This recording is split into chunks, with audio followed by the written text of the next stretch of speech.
네, 반갑습니다. 오늘 태극진경 6장, 진경 공부 함께 합니다. 태극진경 6장 1절. 옥황상제님께서 을미년 1955년 원조 설에 하명하시기를 청조 사건이 아직 결말을 보지 못한 채 해를 넘겼으나 그동안 도중이 안정되고 각 지방의 포덕이 늘어난다 하니 오직 구청상제님의 덕화와 은혜에 감사드릴 뿐이니라. 이제 속히 도장을 영건하여 상제님의 영대를 모셔야 하나 신축은 다음으로 미루고 우선 이 집을 수리하여 봉안하리니 시행하도록 하라 하시므로 임원들이 어의를 전 도인에게 전하니 앞을 다투어 성금을 원납함으로 2월 초에 영성공사를 착공하게 되니라 라고 나와 있습니다. 지금 보수 도정에 관한 이야기를 5장부터 하고 있었어요. 잠시 다시 요약을 하자면 1948년에 도주님께서 그대들 중에 누가 부산 지리를 잘 아느냐 하셔가지고 도인이 잘 압니다 하니까 내가 공부하기에 적합한 집을 선택하라 하시면서 조건을 이야기를 하십니다. 첫 번째는 부산의 산맥이 끝나는 곳이라야 하고, 두 번째는 용은 물이 있어야 하니 바다가 보여야 하며, 세 번째는 숫자가 든 땅이어야 하고, 네 번째는 태인 도장처럼 치마바위가 있어야 도수에 맞다 하시며 이 땅을 찾아라 하십니다. 바로 부산 보수동에 위치한 보수도정이죠. 보수도정을 1948년 3월 15일에 이 도장을 마련하시고요. 처음에는 부산 행제소라고 명명을 하십니다. 그러다가 1949년에 부산 도장으로 개칭을 하시거든요. 그러다가 지금 1955년 4월 28일 영대를 봉안하시게 되는데요. 지금 봉안에 앞서서 부산 도장의 영선 공사를 말씀하시는 구절이 바로 6장 1절입니다. 사진은 많이 보셨죠? 우리 태극도 달력에 나와 있는 사진입니다. 네, 오른쪽으로 이렇게 높고 큰 치마바위가 보이죠. 예, 그리고 1956년에 감천에 본부 도장을 마련하시고 이 도장을 부산 도장에서 보수 도정으로 개칭을 하십니다. 4절을 한번 보도록 하겠습니다. 며칠 뒤에 중화가 초안전을 다 읽고 올리니 말씀하시기를 이 책을 너에게 읽게 함은 이 속의 몇 가지 뜻을 바로 알게 하려 함이니라. 첫째는 이 책에는 초패왕이 포악 무도한 사람으로 기술되어 있으므로 너희들도 의심하였을 것이나 알고 보면 그것은 선천 삼국시대에 승자가 패자를 무도한 자로 조작하는 통례에 불과하고 실제는 그러하지 아니하니라. 그렇게 기술함으로써 초패왕으로 하여금 생전 사후를 통한 철천의 포원을 더하여 와신상담 회원하려 함이 아니냐 하시니라. 바로 초패왕 항우에 관한 말씀이신데요. 와신상담은 뗄나무 위에 눕고 쓸개를 맛보다라는 뜻입니다. 쓸개는 습잖아요. 그래서 복수나 어떤 목표를 이루기 위해 다가오는 어떠한 고난도 참고 이겨낸다는 말입니다. 다시 말하자면 자신의 몸을 괴롭힐 정도로 극기해서 목적을 반드시 이루기 위해서 처절하게 노력하는 모습을 와신상담이라고 하는데요.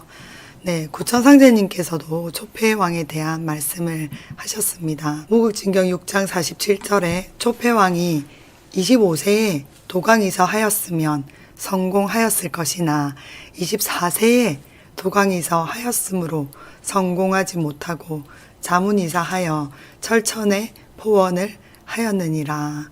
자문이사는 스스로 검으로 자신을 목을 뱁니다. 무국진경 8장 22절에도 나와 있듯이 둥괴안에도 오강록이라는 글이 있었습니다. 그래서 오늘은 초패왕 항우에 대해서 알아볼까 합니다. 초패왕 항우입니다. BC 232년에 태어났는데요. 지금으로부터 한 2250년 전의 분이세요. 초나라에서 태어났습니다. 성은 항씨고요. 이름은 적입니다. 그러니 항적인데요. 우는 자, 즉 어릴 때 쓰던 이름. 본명보다 자로 더 널리 알려져 있어서 항우로 주로 불립니다. 초나라 명장 집안에서 태어났는데요.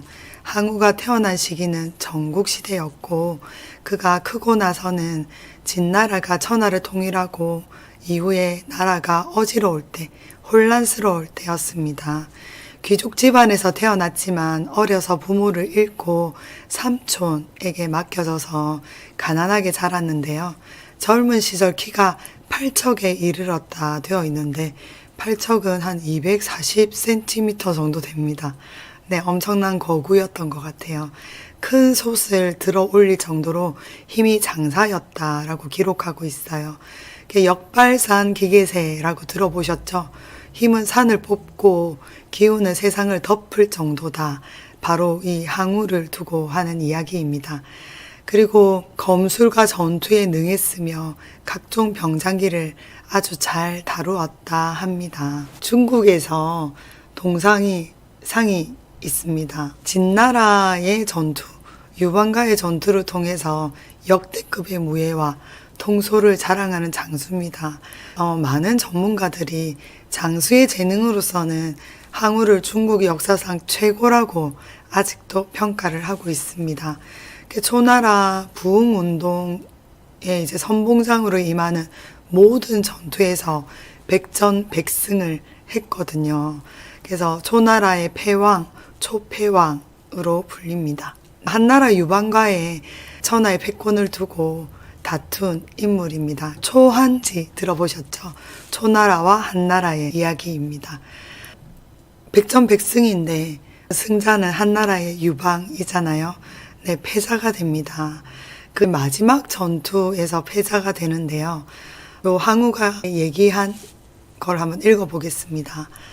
내가 군사를 일으킨 지 8년 동안 70여 차례를 싸우면서 단 한 번도 패한 적이 없다.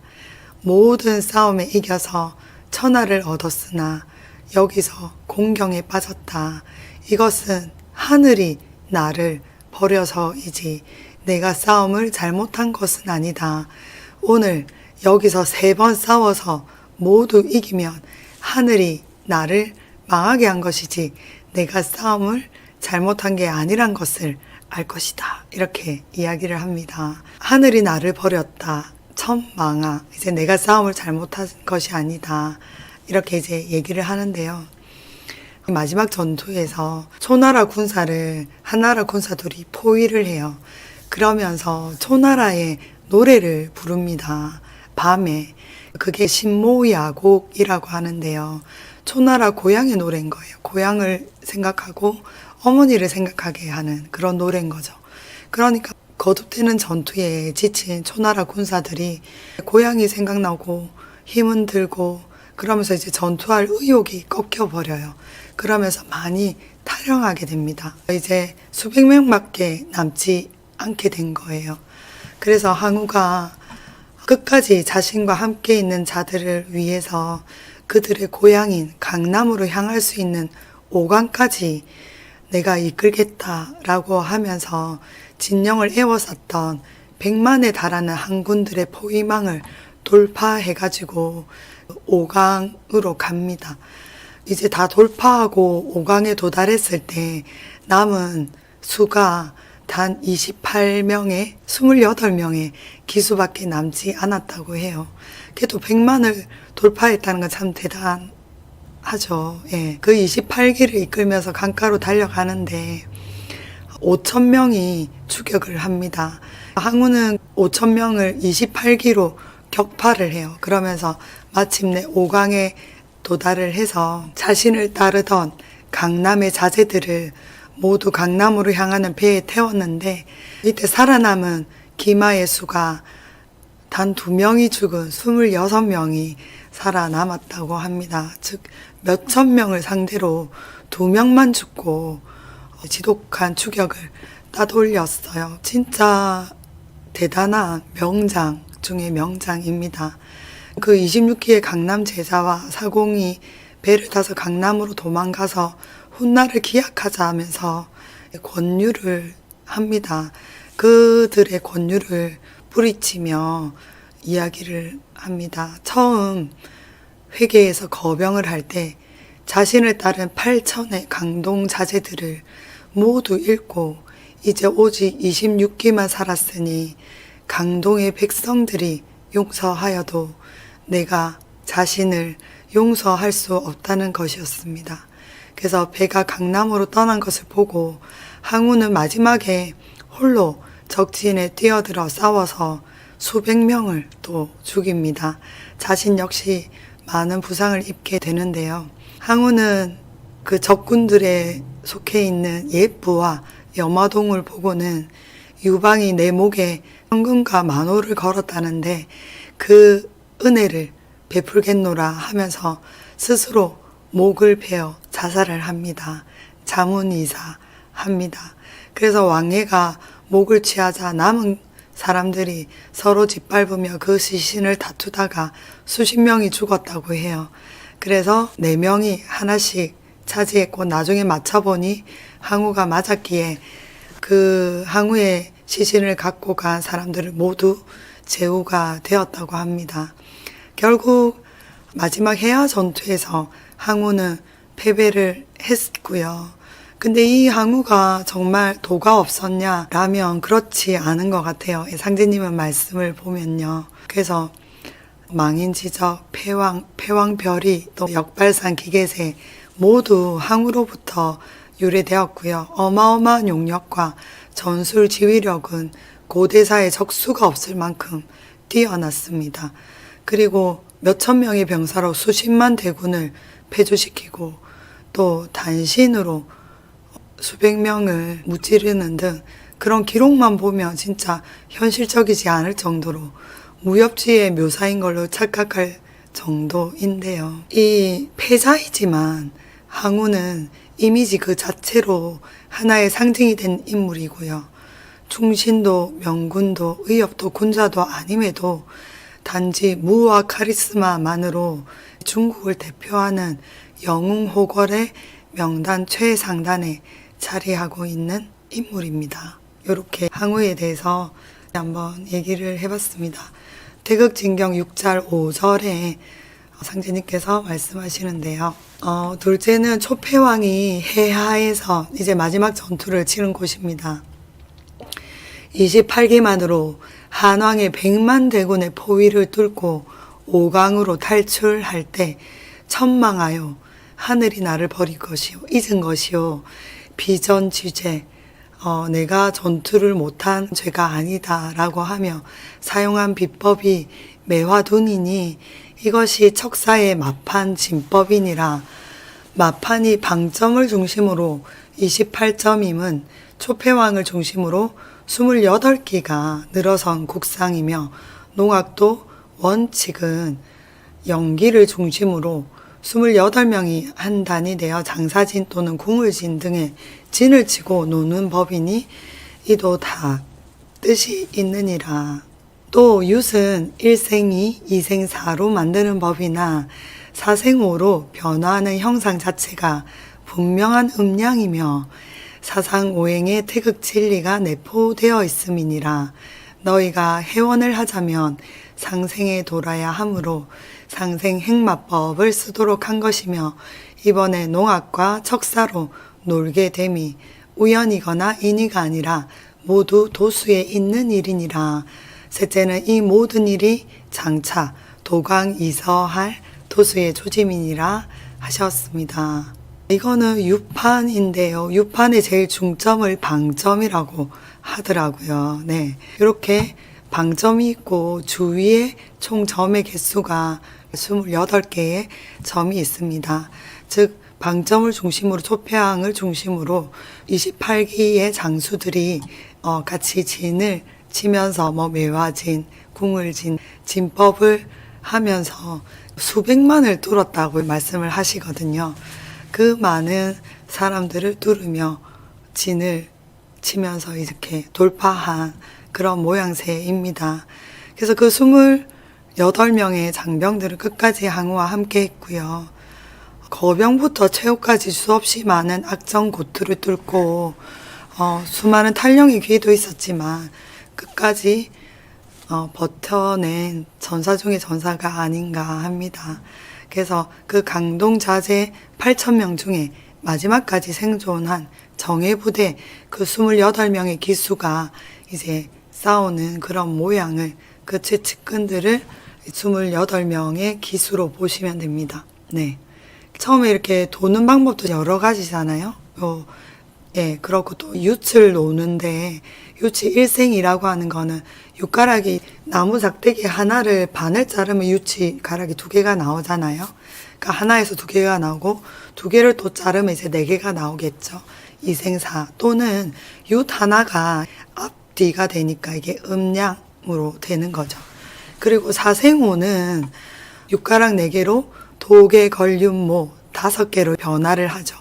그래서 사생오로 변화하는 형상 자체가 분명한 음양이고 사상오행이다. 그래서 이 윷놀이 자체가 태극의 진리다라고 말씀하셨고요. 상제님께서 윷놀이나 농악을 좋아하셨다고 합니다. 우리는 정월 대보름 되면 윷놀이 하잖아요. 그때 상생행마법으로 합니다. 말을 잡지도 않고요. 엎지도 않고 반드시 시작한 지점을 짚어야 나올 수 있게끔 이렇게 이제 말씀하신 구절이 있습니다. 네, 정말 사면초가였어요. 그래서 초패왕이 25세였으면 도강이서 했으면 성공을 하였을 것이다 라고 이제 말씀하셨잖아요. 이건 초패왕이 능력이 없어서도 아니고 그가 노력을 하지 않아서도 아니고 성공이 하늘에 있었던 거죠. 네, 지금은 사람에게 있다라고 말씀하셨는데 하늘에서 성공할 그 때를 25세에 그 때를 만났으면 초패왕이 성공하였을 것인데 24세라서 그때라서 안 되었다라고 하셨습니다. 성사제인 이때는 성사제천이었거든요. 성사 일을 되게 하는 것이 하늘에 있었다는 거죠. 그래서 하늘이 나를 잊었구나 라는 그 한탄이, 그리고 또 죽고 나서도 패자였기 때문에 포항무도했다. 하늘이 나를 잊었다라는 그 말 또한 넘쳤다. 이런 식으로 많은 묘사를 하고 있습니다. 아직도요. 이 사람이 장군으로서는 굉장히 위대했지만 군수감은 아니었다. 이런 기록들이 많아요. 그런데 하지만 이분이 도가 없으셨던 분이 아니라는 것. 네. 증산상제님께서는 단주 회원을 위수로 하셨고 도주님께서는 초패왕 회원을 위수로 하신다 하시면서 한날은 내가 초패왕 회원 도수를 풀었노라 하시고 굉장히 기뻐하시는 날도 있으십니다. 정말 철천의 포원을 하셨던 것 같아요. 능력도 되고 사람을 위하는 마음도 있고, 하지만 정말 하늘이 따라주지 않아서, 그 운때가 따라주지 않아서 성공을 못한 것이었죠. 우리는 그러면 이제 성사 제인을 하려면 우리가 포원을 해야 됩니다. 네. 정말 많은 사람들을 위해서, 그리고 상제님을 생각하는 그 마음으로 포원을 했을 때 반드시 길을 열어주실 것입니다. 그 다음에 47절 상제님께서는 바람과 비를 맞으시며 보수동과 감천동 현장에 매일 친히 나오셔서 이 곧 7년 대한 8년 풍진 9년 홍수의 도순이라 하시며 도인들의 고난을 몸소 체감하시고 격려하시며 임원들에게 최선을 다하여 지원하도록 하시니라. 또 포독교화에도 소홀함이 없도록 하시고 수시로 금품과 자제를 하사 구휼하심으로써 이에 10월 말경에 800호 가량이 2주 정착하니 말씀하시기를 이 곧 오강록 도수이며 도강 이서 도순이라 하시니라 합니다. 앞서서 도수님께서 감천의 토지 지세를 알아오라 하시고 나서 몇 달 후에 국회 부의장인 조경규가 상제님을 예방하러 보수 도정으로 옵니다. 미관과 화재 문제 등 도시 정비상 판옥을 전부 다 판잣집이었거든요. 그 판잣집을 철거하려고 하는 정부의 방침을 미리 전하게 됩니다.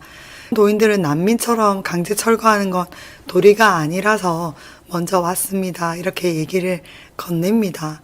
이때는 도주님께서 보수동에 오시고 또 6.25가 터지고 나서 많은 도인들이 보수동으로 이주를 했어요. 거의 1000여 호가 되는 도인들이 살고 있었는데, 그래서 관계 당국하고 협의를 해서 상제님께서 천마, 옥녀, 음약, 합덕, 지궁인, 감천으로 이주를 해야 된다 하시면서 감천으로 800여 호가 이주를 하게 됩니다. 이것이 바로 도강에서 서쪽으로 강을 건너서 움직였다라는 뜻이고요. 또한 오강록 도수다라고 말씀을 하십니다. 그래서 이때는 보수동과 감천 사이에 이렇게 강이 있었어요. 그 강이 보수천이었는데요. 그 강을 이제 건너서 서쪽으로 가게 됩니다. 그것을 말씀하시는 구절입니다. 또 말씀하시기를 주회암이 무이구국 송우암에 화양구국이 좋다 한들 어찌 나의 감천구국만 하랴.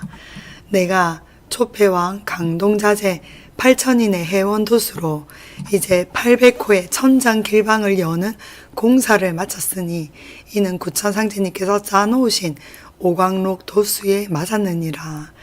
상제님께서 일찍이 허령부로서 대인도장, 지각부로서 회문도장을 점지하신 허령도수와 잠룡지각도수의 공사를 마쳤으니 이제는 그대들이 현무경 신명부를 보라. 무의구국을 좌서하신 이 길방명당 보화성역 청학동에 그대들이 살게 되었으니 다시 천은에 보은하는 뜻으로 사은 숙배를 올려야 할지니라 하시니라 하셨습니다. 바로 감천에 이렇게 이주한 것이 오강록 도수다. 오강록이 둥계도 있었다 라고 말씀드렸는데요. 그래서 우리 진경 제일 뒤쪽에 보면 이제 허령부와 지각부 이렇게 나와 있습니다. 허령부, 요 허령부 적혀 있죠. 여기 보면 무의구곡이라고 적혀 있습니다. 잘은 모르는데 도주님께서 이제 태인도장이라고 밝혀 주십니다. 그리고 지각부는 회문도장입니다. 회문도장은 태인도장 이후에 도주님께서 잠룡도수를 보시던 곳이 회문도장이죠. 그리고 마지막으로 신명부 감천도장, 이제 신명부라고 적혀 있고요. 좌서 이게 왼쪽으로 이렇게 쓰셨죠. 무의구곡이라고 되어 있습니다. 네, 여러분들은 잘 아실 것 같은데요. 이렇게 감천이라고 되어 있습니다. 그죠? 또 9구역으로 딱 나눈 것이 정말 구감, 구곡을 뜻하는 느낌이 들기도 합니다. 그래서 요 감천이라는 글을 정말 신명부에 떡하니 적어 놓으셨어요. 그래서 오늘은 보수동에서 감천도장으로 이주하는 구절들만 한번 보았습니다. 네, 딱 맞아 떨어지는 게 신기합니다.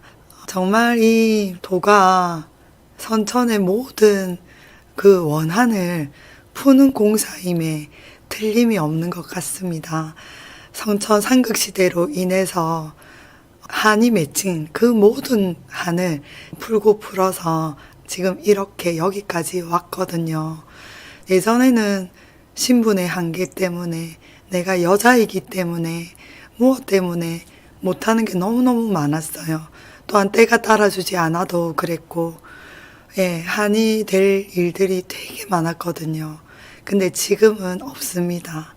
그렇기에 우리가 더욱더 마음을 모아야 합니다. 이제 남은 것은 도인들의 진심 간력하는 수도로 상제님의 대운대사를 받드는 그 일만 남은 것 같습니다.